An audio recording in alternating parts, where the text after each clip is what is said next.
Hahaha, apa kabar sahabat artikel MOBA? Kali ini, saya akan membacakan lanjutan alur cerita pemuda kaya.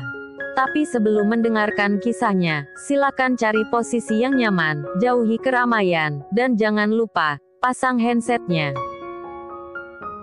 Dan inilah, lanjutan alur cerita CEO perusahaan, yang berpura-pura culun, dan menyamar sebagai cleaning service.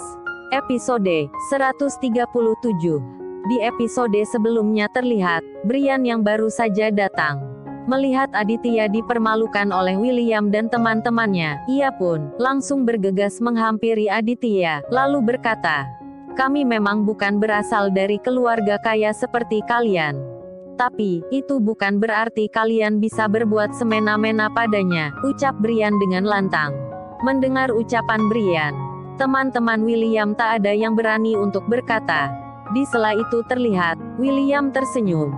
"Hei, apa kamu sudah lupa dengan taruhan antara saya dengan si culun itu?" ucap William, sambil menunjuk ke arah Aditya.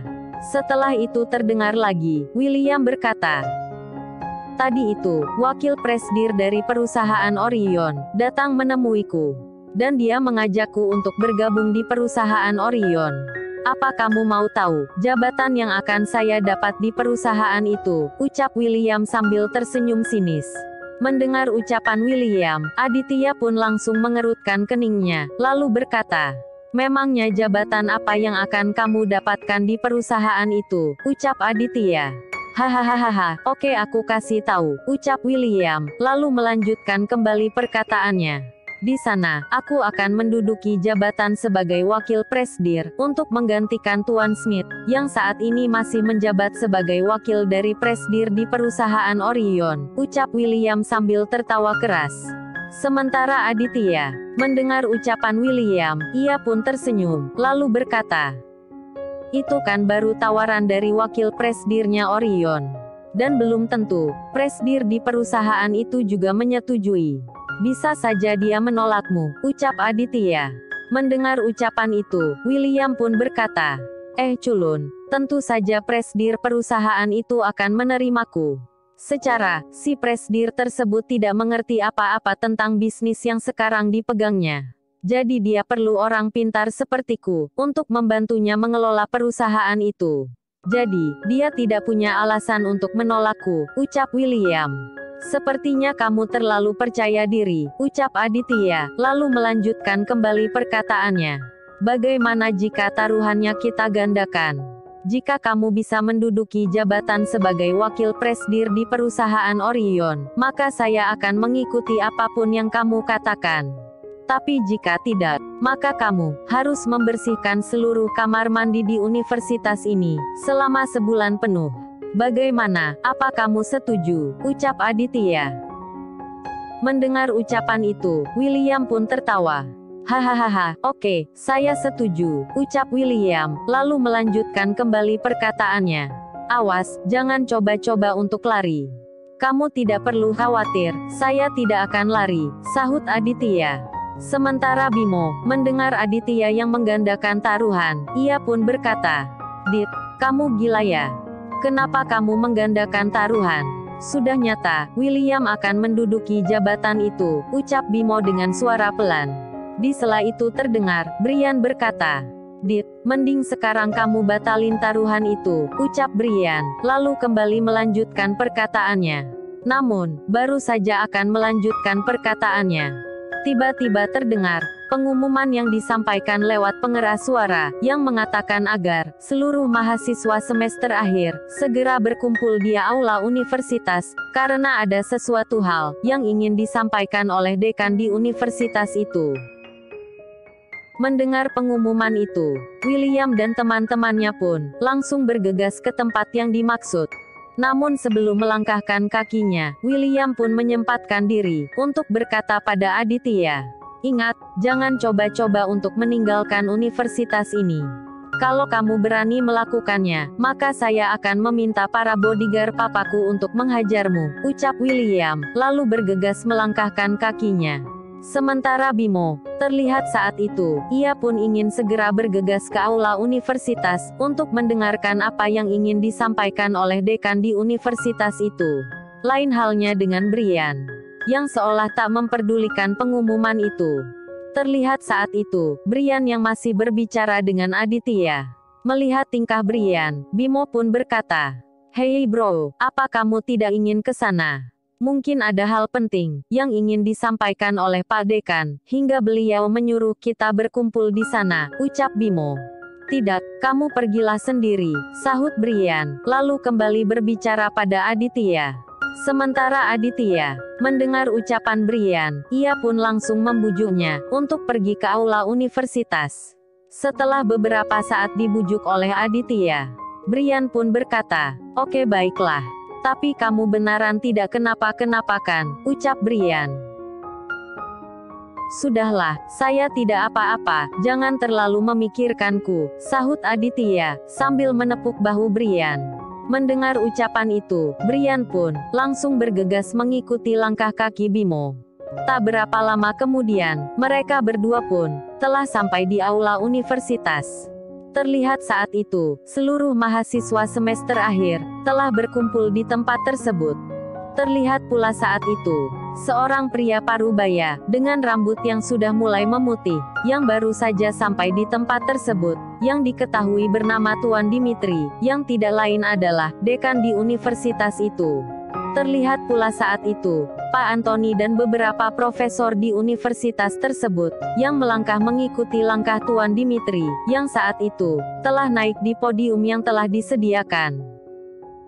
Terdengar saat itu, setelah naik di podium tersebut, Tuan Dimitri pun berkata, "Selamat siang semuanya. Pasti dalam hati kalian bertanya-tanya, mengapa tiba-tiba saya meminta kalian berkumpul di tempat ini," ucap Tuan Dimitri, lalu kembali melanjutkan perkataannya. "Beberapa bulan lagi, kalian akan segera lulus dari universitas ini. Tentunya sebelum itu, saya sebagai dekan, ingin mengetahui, siapakah di antara kalian, siswa yang paling jenius di universitas ini. Maka dari itu, saya ingin meminta pada kalian, untuk membantu para profesor, memecahkan beberapa kode, yang sudah hampir 2 tahun, tak bisa mereka pecahkan," ucap Tuan Dimitri, lalu berkata pada Pak Antoni. "Pak Antoni, silakan." Sementara Pak Antoni yang mendengar ucapan itu, ia pun melangkah ke arah sebuah papan tulis, yang telah disediakan di tempat tersebut. Terlihat saat itu, Pak Antoni mulai menulis di atas papan tulis tersebut. Setelah Pak Antoni selesai menuliskan semuanya, Tuan Dimitri pun kembali berkata, "Yang ada di papan tulis ini, adalah masalah yang saat ini dihadapi oleh para profesor di universitas ini. Mungkin butuh waktu beberapa bulan bagi kalian, untuk mendapat jawaban dari semua persoalan ini. Atau bahkan, tidak menemukan jawaban sama sekali. Tapi, jika ada di antara kalian yang bisa memecahkan masalah ini, maka fotonya akan dijadikan sampul majalah teknologi, dan tentunya, akan mendapatkan kontrak kerja, dengan gaji yang fantastis," ucap Tuan Dimitri. Di sela itu tiba-tiba terlihat, William mengangkat tangannya, lalu berkata, "Saya Pak, saya yang akan memecahkan masalah itu," ucap William, lalu melanjutkan kembali perkataannya. "Saya yakin, sebelum akhir semester, saya sudah mendapat jawaban dari semua soal itu." Mendengar ucapan itu, Tuan Dimitri pun tersenyum, lalu berkata, "Bagus, saya yakin, siswa jenius sepertimu, akan mampu memecahkan masalah ini," ucap Tuan Dimitri, lalu bergegas meninggalkan tempat tersebut. Sementara Bimo dan para mahasiswa lainnya, terlihat saat itu, mereka sibuk menyalin semua soal yang ada di papan tulis itu. Lain halnya dengan Brian, yang seolah acuh, dan tak peduli sedikit pun dengan hal itu. Dan tak terasa, malam pun tiba. Terlihat saat itu, Aditya yang sedang mengemasi barang-barangnya, karena tinggal 2 hari lagi, ia akan kembali ke perusahaan Orion. Sementara di asrama putra, di kamar yang ditempati Bimo dan Brian. Terlihat saat itu, Brian yang baru saja mematikan lampu kamar tersebut, dan langsung bergegas tidur. Namun baru saja akan terlelap, tiba-tiba, Bimo menyalakan lampu kamar tersebut, hingga membuat Brian terjaga dari tidurnya. "Hei bro, Tolong matikan lampunya, saya ingin tidur, ucap Brian, sambil melihat ke arah Bimo, yang saat itu, sedang memandangi papan tulis kecil, yang terpasang di salah satu sudut kamar tersebut. Kamu tidurlah saja, sahut Bimo, sambil menggigit spidol yang ada di tangan kanannya. Mendengar ucapan Bimo, Brian pun kembali berkata, "Kamu kan tahu sendiri, saya tidak bisa tidur dalam keadaan terang seperti ini," sahut Brian, lalu bangun dari tempat tidurnya, untuk kembali mematikan lampu kamar tersebut. Namun baru saja akan melakukan hal itu, tiba-tiba terdengar, Bimo berkata, "Ini adalah kesempatan emas untukku," ucap Bimo, sambil menunjuk ke arah papan tulis. Setelah itu terdengar lagi Bimo berkata, "Mungkin kamu tak memiliki niat untuk kuliah di universitas ini. Makanya kamu tidak peduli dengan yang tadi dikatakan oleh dekan. Namun saya, jauh-jauh datang ke negara ini, agar bisa sukses, dan mungkin inilah kesempatanku. Jika saya bisa memecahkan masalah ini, sudah pasti, saya akan mendapat kontrak kerja dengan gaji yang besar. Dan dengan uang itu, saya bisa kembali membeli sawah dan tanah yang telah dijual untuk biaya kuliahku," sahut Bimo. Mendengar ucapan Bimo, Brian pun langsung melihat ke arah papan tulis, yang telah tertuliskan semua soal yang tadi disampaikan oleh Tuan Dimitri. Melihat soal-soal itu, Brian pun berkata, "Besok sajalah lagi, baru kamu berpikir tentang jawaban semua soal itu," ucap Brian, lalu mematikan lampu kamar tersebut. Namun belum sempat kepalanya menyentuh bantal, tiba-tiba, Bimo kembali menyalakan lampu tersebut. "Hey bro, what happened?" ucap Brian yang mulai terlihat jengkel. Lalu, bagaimana kelanjutan kisahnya? Nantikan di episode selanjutnya.